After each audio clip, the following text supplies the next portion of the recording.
G'day Nerfers and welcome to Convo with a Creator. I'm your host Jim and today we're talking to the influencer, teacher, the builder, COBBA. How are you, mate? I'm very good. How are you, man? I'm good. I'm currently sitting in my studio, which is my shed, freezing because it's very cold this morning, but I'm glad I caught you. Yeah, no, it's good. I'm currently sitting in my new office slash kind of studio room as well. And Nice. it's actually a beautiful Brisbane morning today. Which makes a surprise, because normally it's either really hot or really cold. Yeah, bloody oath. It helps to have all the windows and fans on, but it's actually a beautiful morning today. Looks great. Now, mate, the last time we chatted was the world's largest mod party, where you and we had a segment together, basically where we were just chatting for about an hour, just a community and just being, just reaching out to people. Now, the world's largest mod party was such a unique event at such a hard time in 2020. It really brought the community together through such a tough time. Will you be signing up to the mod party again if they happen again? For sure. I think that was a really cool event that the greater Nerf community, or global community, put on. And it really connected a lot of people together, especially a lot of creators together that may not have worked previously, like you and I. Like, it connected us together in a way, and kind of put us in a pressure cooker to go, sink or swim. Like, this is you're on. Yeah. And it worked really well. I just wish it had more engagement than what it did. It had great engagement, but I think it's because of the size of a hobby. Like, a bit more reach there would have been so cool to really see it, soar off and get to maybe a lower tier type of nerfer. Because unless you were really into the hobby and you knew what was going on socials and things like that, I think majorly the majority of younger nerfers probably, or soft as nerfers, may have missed it. So no, but it was really cool. And so maybe a bit more advertisement on like a more broader scale for next time.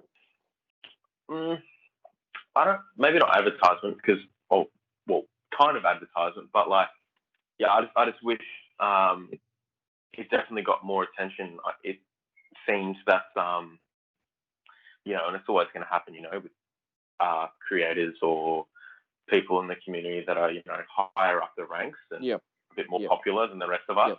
Than the rest of us. We'll get better screen time, but it was really cool. Oh, good.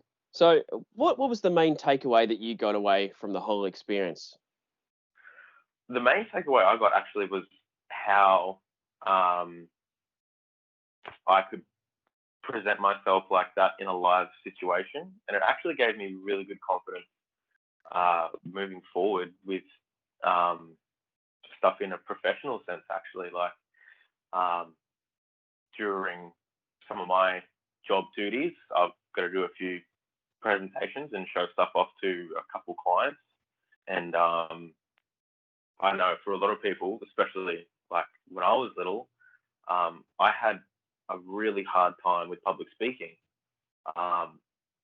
during school, and I'm sure a lot of people can relate to being super nervous to get up and in front of that class and talk about different countries or whatever they've just studied. And it was a really good way to just throw myself into the deep end and just talk off the cuff and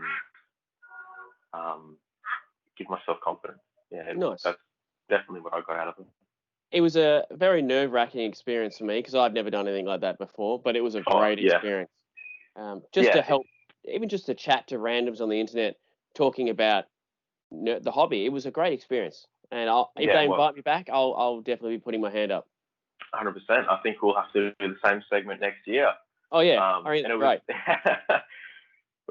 it was really good, and to see people asking us questions. And, seeing that I actually had a reach to someone, and someone wanted to know stuff from me.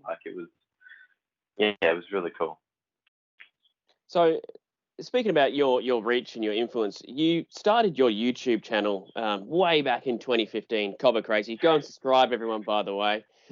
On your channel, you mainly show off, in the beginning, you showed off a lot of your commissions, your builds, and you started a couple of mod guides. How did you go with your transition from just builder, commissioner to hobby influencer? How'd you find that experience? Yeah, it was definitely a transition that I didn't notice I was in. If you go back and watch my first video, I'm pretty sure it's a double strike review. Gosh, it's still on the net. Go back and watch it. It's got like 84 views, so I'm glad it's buried down there, but it's on there. And yeah, that was just me, just like anyone else trying out and starting like, oh, I want to be like a NES YouTuber and, have this cool channel. And then, yeah, I started going to events. So then I started tinkering more because I wanted that competitive edge, which led to like the builds, showing off and stuff like that.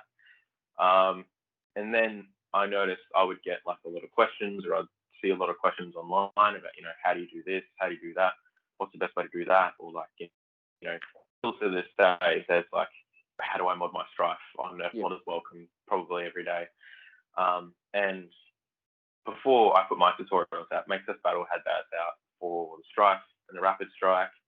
So I took a lot of inspiration from those as well, and how the MCB boys set up their style of video. And I really liked that. And I also like, I don't know, too many people know, I like watching a YouTube channel called Mighty Car Mods, and I watch a lot of their videos. And how they set out their how-tos, at the start, they'll like do a funny intro and show off the tools you're going to need, and then take you through like a very chill process, still thought out. So I took a lot of inspiration from them as well, and I started doing that. And then after I kind of got towards the end of all the how-tos, I was kind of struggling to figure out what else I could do a how-to on. I didn't want to do a how-to on something that was just really easy, like how to add an extendable mag release. I'm like, I don't know if I could open it up, throw it in, and you're done. Yeah, exactly. Like I really like to put out content that has like meaning, or like a good purpose behind it, or is worth making a video on. I don't necessarily like putting out too much just filler content. Yep. So once I kind of got towards the end of going, okay, I can't really do too many more how-to videos. I might be able to now. I've kind of thought of some new ones, but no. Gameplay started. So then once gameplay came in, I think that's kind of when the soft change started from how-to to gameplay. Now you mainly play Iron Rush tournaments. That's your preferred style. Is that correct? I think at the time, Iron Rush was the best content that I saw I could see I could put out. Yeah. We'd go to other games, go to Super Stocks and stuff, but I wasn't getting any content that I was like, okay, yep, I'm going to edit that up. That's going to look cool. Going to enjoy it. So when Iron Rush came about, I saw it was a good opportunity to really put some good production value behind it. And your videos are amazing. Oh, thank you. I do appreciate that. I spent, and that's definitely where my, I'd say an obsession, because if I got an idea about, okay, I think I revised that bottom person bar thing about 3 times, and I'm like, no, it's got to have this now. And then I think of something, I'm like, oh no, it's got to have that, because I've thought of the idea now, that's got to go in. And so if that answers your question about the soft change, I think that's kind of where it came in from. That to gameplay, and then I would do some mods every now and then regarding like builds, like Agera or like XBA stuff. I kind of started. I wanted to do maybe some build vlogs, like a vlog throughout the whole blast. So like, stage 1, we're pulling it apart and we're throwing this in, and next episode we're going to be doing this. But I did a little poll, and everyone said just do it in one video. So that's kind of where that yellow recon video came from. Oh yeah, I don't know what I mean. Yep, yep. So that's why I did that style on that video. That was meant to be, we're pulling that out and we're doing this, because I think I filmed that over no, I did that in one day, but yeah. So it seems like from your channel, your specialty and your favorite type of build is HPA. What do you like about HPA? It's very funny. Like HPA, it's so cool, but it's really temperamental, or it's sometimes very frustrating to use. And some days I'm like, man, I just really love to run around with a Springer. I think the draw to air is just like the sniper. Like everyone wants the cool sniper, and that's the draw to HPA and air blasters. I definitely want to broaden my horizon more, and that's why I built the Rapid Strike recently to kind of get out of the HPA hole I'd kind of dug myself into, because I found I'd rock up to events and go, I don't want to use that today. I want to use something else that I can just run around with and not have a big pack on my back. So, because it can get pretty heavy. You use a whole bottle. You have a whole bottle on your back, and imagine what's that weigh anyway? I'd say 2 kilos. Like, it's not crazy heavy, but it's still running around all day with that extra weight on your back. Yeah, it can't be good for your back. And and then you're trying to hold your big blaster as well and run around. Plus all your tack gear and your mags and your darts and your whatever else, and So, do you see HPA as the pinnacle of our hobby, or do you think that all styles of blasters are pretty much equal if they're well modded? Anyone can do anything with the right blaster under the right circumstance. I think HPA is definitely like there's a threshold to it, and you shouldn't just jump straight in. But I think any high-powered Springer can replicate what HPA does on a single shot basis. When you start going to super core stuff, that's where it does turn, and it's like, okay, I can repeatedly just pull this trigger, and a 250 FPS. Half length is coming straight out of the barrel, and with like zero effort with the arm. Don't have to prime it with it like you do with a Springer. It's just bang, bang, bang, bang, bang, and that's where it's like, damn.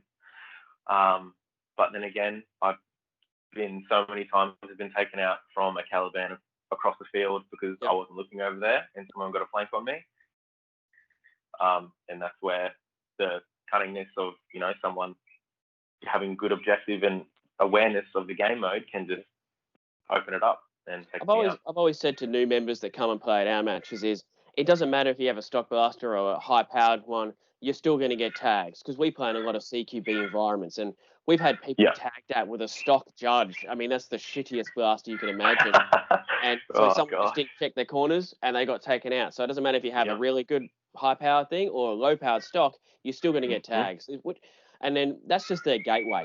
So they start off with the no mods, and they do like the standard AR removal and build the work their way up there. So in our matches, doesn't matter if you're stock or high level, you're going to get tags, which is what everyone wants to do. Yeah, so exactly. With your HPA builds, you've worked closely with Spectre on a number of those builds, like on projects. What's it like working with him? We haven't necessarily like collaborated as such. We've done like the logos on the new super cores, like I designed those. But we haven't necessarily done like too much collab work. He's done some parts of 33. He did a pusher for me in that, which is great. Now not using a brass breech, which is just so much better than a brass breech. Using a nice pusher now. But Liam is just a man with his own will to go about and create anything he wants, because he's got the mind behind the smarts and the knowledge and the know-how to just go, if I do that, that can work like that. And then it just comes all together. And he's got such a great engineering background to just figure all that out and just go for it. So yeah, he's really good to work with, and yeah, yeah, yeah. So getting back to Iron Rush that's where a lot of your videos are filmed for the content. Now you are part of a team, or you were part of a team, the Banana Boys, where you seemed like you dominated pretty much every match. And I know it's not just fancy editing; you guys are really good players. So, is that where you would like to? Would you like to see more competitive Nerf or Dart Soft in Australia? Like to have maybe stateside teams and we all compete on a sort of national level? That would be so sick. Could you imagine that? Flying out for an event, like, oh man, that's just so high. Yeah, for sure. Like that would just be so good.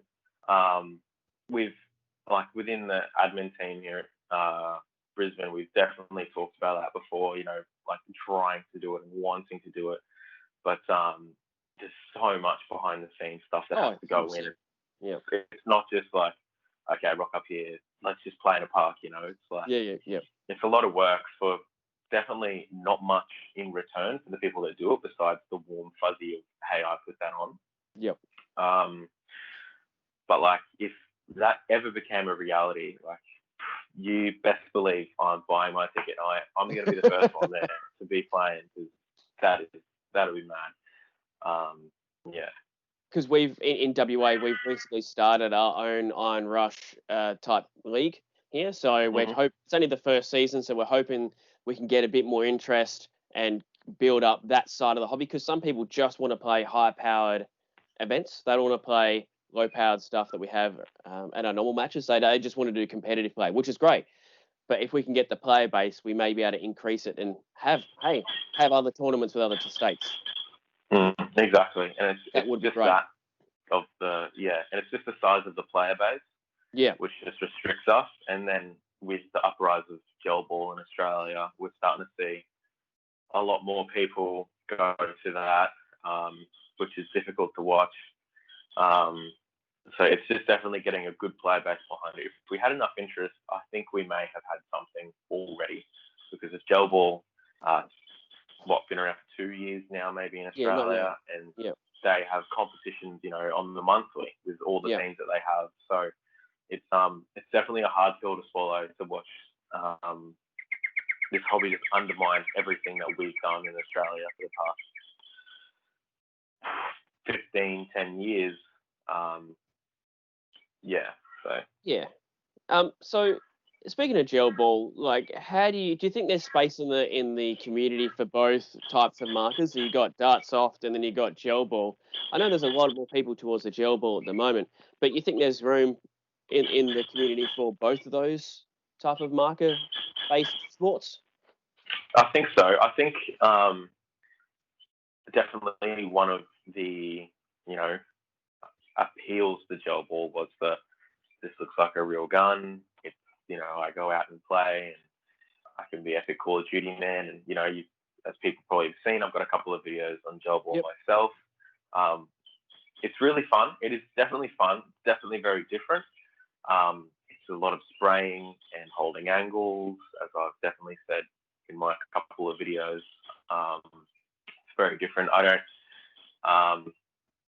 Some tags are definitely very cheap, because like some guys all the way down to the back of the map just firing down this one hallway, and I'm like, don't you just want to run around a little bit more?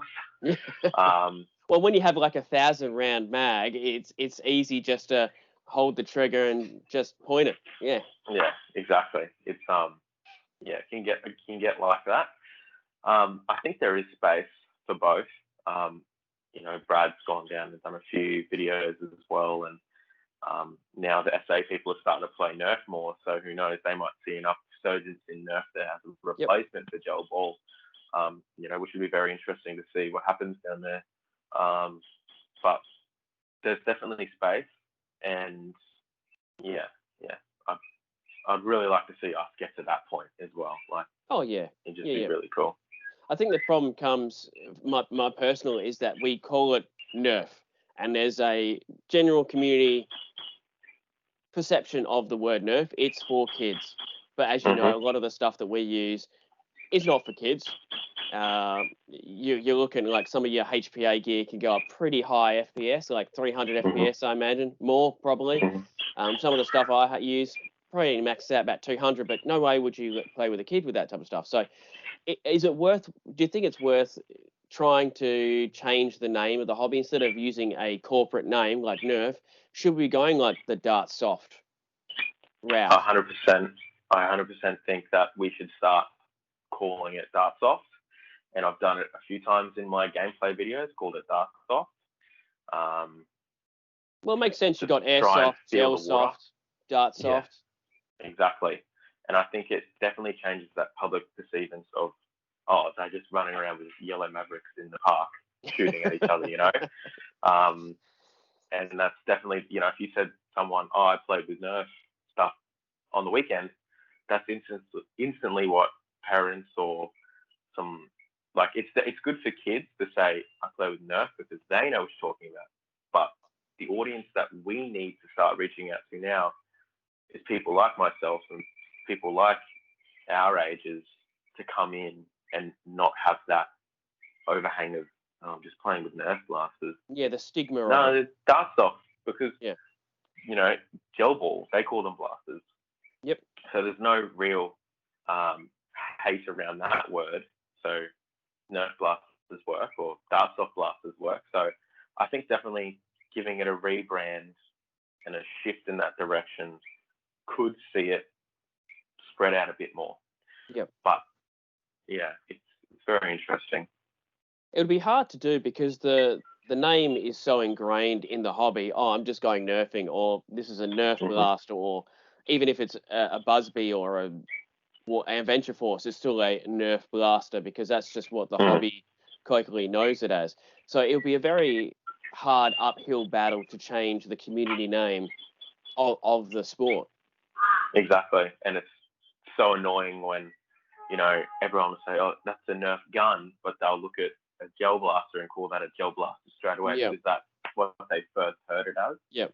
And I think that's what's so ingrained in people's heads, is that that's the first, like, recognition device that they have for a Nerf blaster, and that's called a gel blaster from get-go. So it's very hard to shift that perception and those names. Yep.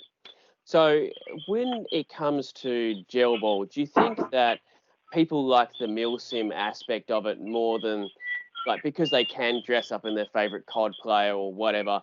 Do you think they go, okay, I'm going to dress up like this. This is exciting to me. I'm cosplaying but running around. They probably don't get the same aspect when they're using, you know, one of these brightly orange blasters. So do you think that's part of the reason why gel ball has exploded, because people can pretend they're in the army and have attack gear? 100%. There are a lot of tryhards out there that really want to feel like well, I didn't want to say it, you know. 100% there are tryhards, but yeah, it's definitely very funny. I remember seeing a post on Nerf as well from years ago, and I fall under this category as well. It was funny, like, when I was really little, all I wanted was my Nerf blasters to be camo, and look real and feel real, because when you were little, you wanted to grow up, right? Yep. But now I would 100% take a bright yellow, a bright orange, a bright green, and show real personality through stuff like this. Yep. And I think that's where some people kind of get hung up on, no, it's got to be real. You know, I'm a cool, tough guy. I'm not, you know, it's okay. Then people need to, you know, it's okay to, you don't need to seem tough. Like, no one's gonna, it's like, if you have the perception that, you know, these are children's toys, I guess you can't never break from that mindset. But if you can have the mindset of, I'm having fun here, and it doesn't matter what anyone else thinks. Exactly. Because I like how it looks, and I'm having fun. It doesn't matter. No, exactly. That's why everything I have is, like, my color scheme is black and is orange and black, and I love that because it's bright. No one's going to mistake that for real steel, which is we play in a lot of public areas. I mean, for me personally, if you want to dress up in milsim, that's all good, but you has to be in a private area where the public aren't going to see you. That's my personal opinion, anyway. If you're going to be milsim. Yeah, exactly. yeah, like even all my tack gear, like it's red camo. It's not Yeah. like a army woodland camo. It's like a Yeah. bright red strip belt, and I will rarely run HPA in the park because it's the paintball tank on your back in a park. Yeah. It's Yeah. not Yeah. something you should really be running around with too much on unless you know what you're doing. So yeah, it's keeping it bright and Especially for those public places, like I said, like if you're in a private property, no one else can see you. Go for your life, as long as you have the owner's permission. exactly. Like when we play at closed off areas because no one's around, just strap on whatever you want because we can in this environment. But in environments like parks, stuff has to look like all of these Master blasters so that people know, oh, that's a bright blue dark soft blaster. So. So I've noticed on the Bang Facebook group, which is the Brisbane area Nerf group, is that you've recently stepped down from admin duties. Was that to focus more on your YouTube, your personal career, or modding, or your Iron Rush tournaments? Do you want to talk a bit more about some of the reasons behind you stepping down? Yeah, I guess that's a pretty good question, and I think some people in my subscriber base would like to know where I've been or what I've been doing. So yeah, there have been like a few major changes in my life recently. I finished uni halfway through this year. Yep. And well done. Congratulations. Thank you. It feels really good. So I ended up getting like pretty much my dream job. So Excellent. I've been working there full time. Thank you again. And now, as you can see, I don't think this will be the first time people would have probably seen like I'm in my own house now. So with that shift in my life, moving in, get everything sorted. Truth is, I only got these here yesterday. We've been in here for a month, so haven't had any Nerf stuff here, which is pretty sad. But it's starting to slowly come in. I'm starting to get the setup over here. It won't be as big as people were used to, but I think it'll allow me to focus on projects a lot more closely and not feel like I'm obligated to be out in that area. So that's definitely some of the changes I noticed. And during that time, moving in and working a lot, getting to events was quite getting harder and harder to do. Yeah, because now we'll have family over our house, or we'll have to go to events, and that's just stuff you do when you grow up. So that's definitely influenced what's happened. And then finding the time to sit down and edit the videos and it stuff. Takes a long time. It takes a long time, especially when I'm very picky about what content I put out and how it's presented. It takes a while, and then finding the content and doing something different and trying to be original, which is very hard. So that's different to stepping down from admin. But the main reasons was moving out, work, and just general life starting to kick off. But I think once I'm in this group a bit more, I'll be able to find time a bit easier. Get into that groove, and then kind of get back to where I want to be and start, putting some content out again. No, nice. But you still want to be part of the hobby. You still want to go to events. You're not just gonna. That's it. You're done. You still want to be there. Oh, exactly, 100%. Like I'm not quitting Nerf. No way. I'm not saying sayonara. If you are, you can send me all your gear, mate, for free, of course. Oh, really? Good. I'll give you a good price, good deal. Yeah, no, too much money wrapped up in this to step away, I tell you. Yeah, that's definitely a few reasons that I had to step down. But we've got new admins in now, which are great. We have Andrew, Shannon here at Bang now, and they're going to do an amazing job. They're really passionate about giving everyone a good experience at Bang, so I'm very excited to see how they go admitting. And it'll be nice to rock up to a Nerf event and not have to wrangle everyone together to get a game on. Yeah. Awesome. Well, mate, we might leave it there. Thanks so much for your time today. I really appreciate it. And thanks for joining me on Convo with Creator. Do you have anything else to say before we sign off? No, I'm good. Thank you so much for having me on. It's been a pleasure. It feels really good to do a video style like this, and I hope everyone enjoyed. Nice. Thanks very much, mate. And we'll catch you later. No dramas. See everyone.